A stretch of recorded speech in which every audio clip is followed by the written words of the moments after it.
What's going on, you guys? Welcome back to Potateaux, where we love television more than Thug Miles needs his own spinoff. Well, we finally got season 2 of Insecure, and we're going to start giving you weekly recaps on that one. Well, as you see, though, Insecure comes on very late, so we watch it in our pajamas, so we're going to start giving you a pajama jam. So, if you like our pajamas, if you like this onesie, got my TLC.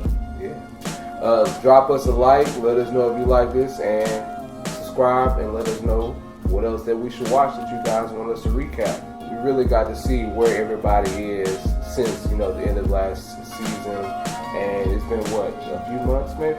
Yeah, I mean the way that they're portraying it is like a few months went by, maybe I would guess maybe like 2-3 months. It wasn't much more. Right, yeah, it wasn't a whole lot, but we really catch up with Issa and just see where her character is just gone since she's been out of this relationship. And I feel like she kind of had to, she's not necessarily been finding herself, but trying to fully find where her happiness is. I think she's been kind of like rushing into, the dating scene and stuff like that. I really don't understand why girls do that. Like, they just broke up. It was your fault that y'all broke up. But instead of,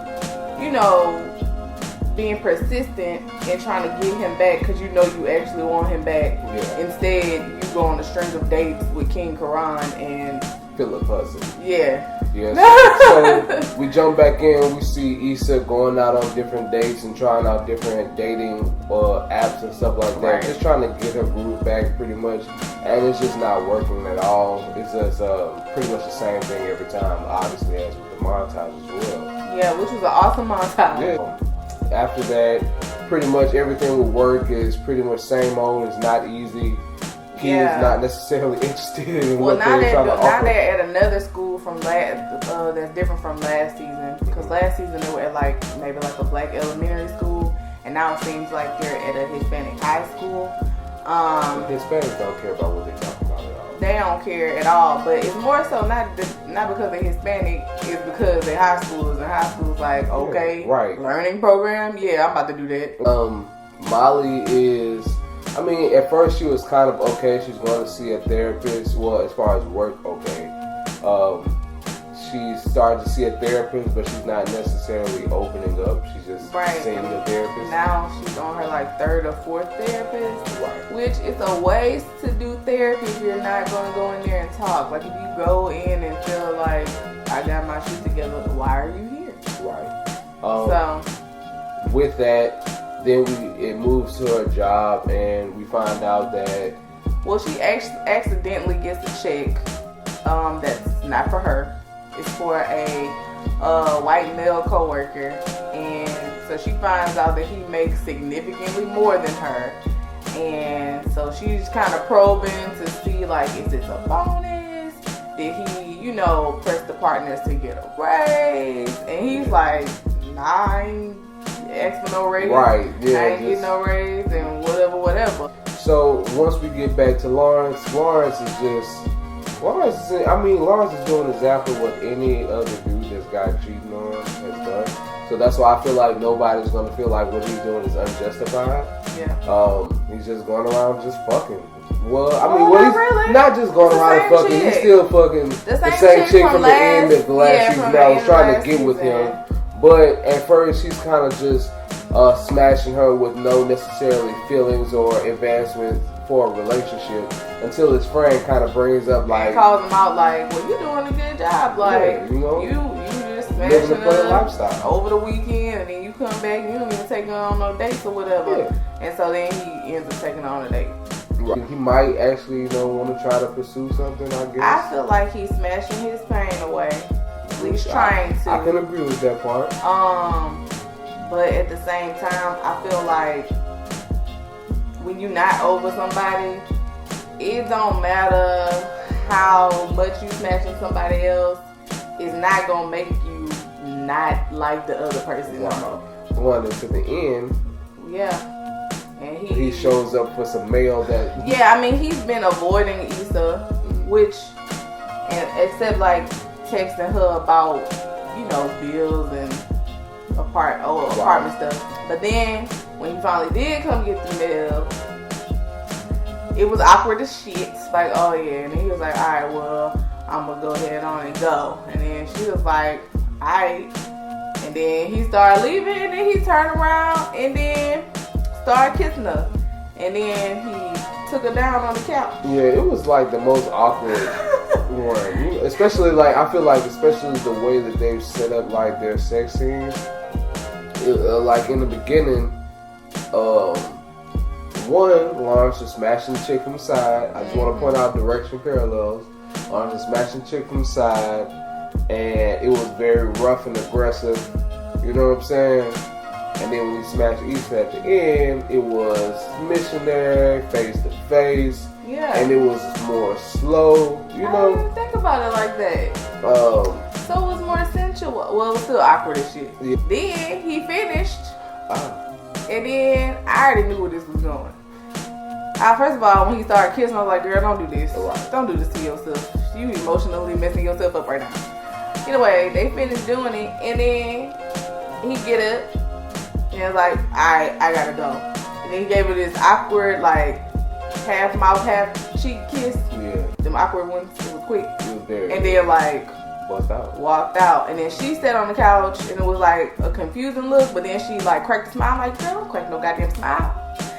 That's the type of shit that happens, and then he still don't call you tomorrow. Right. Like, you still don't hear from him for another 2 weeks.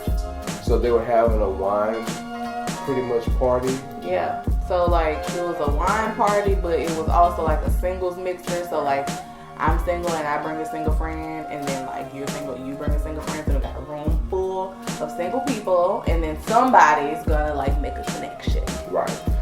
But then, what the other friend name? The big one. Yeah, I mean, that's me. The big funny one. The one with the natural. They all got natural. Thank you. So, the big one. Yeah, okay. So, she came outside and she was drunk as hell. So, I finished the bottle of Lucy or whatever. And then, they had some, yeah, where he been at? I don't know. They had some young boys, about 3 of them. Yeah. They was walking and she was like, ooh, can they come to the party? And then Issa was like, I mean, I guess. And so they actually invited them up. Next thing you know, cut to the inside, they rolling blood. Right. They smoking weed. The bloods that roll through. No, wait, what's her girl name? Light-skinned friend. Dion from My Brother and Me? No, but she just got on Caitlyn Jenner ass. Dion from My Brother and Me? Put her name down in the comments. Y'all know exactly what I'm talking about. She's just gonna be Dion from My Brother and Me. It's Amanda something, but Amanda Seales. She's Dion from My Brother and Me. It's Amanda Seales, and she a legend going down in history, okay? Because she reads articulately, okay? But after, you know, they start rolling up blunts, then the bloods come through, and they like, man, they y'all remember Miles, the thug from last season? It was him and his boys. Yeah, he was funny, man. So Thug Miles come in, what he tell the big girl? He had like 3 lines that was funny. He's like, you butte, you thick. He gonna ask Issa, hey, what's up with your friend? She was like, I don't know. Like that's you? He's like, you know I'm not gay. Like, what's like, oh, cool then. I mean, at least he was respectful. That's what I gathered from that. Like, I'm not gonna, you know, infringe upon your territory. Then one of his homeboys say, yeah, who's speaking this is, I'm about to banate. I don't understand why blood talk is still funny. It was funny. And then next thing you know, a fire broke out. Like shit. I don't know who lit a fire. It was in the trash can. At least it was isolated. Right. It did burn a wall.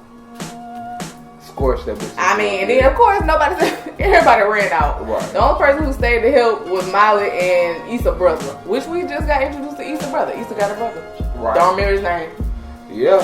And he's you know, he kind of flip flops on how he acts between. It's funny because him and Amanda Seales' character seemingly have a great relationship, and he loves that bitch. And then he turns to the big girl like, Diane. Charles. Thank you for watching the Insecure Review Pajama Edition. Pajama Jam.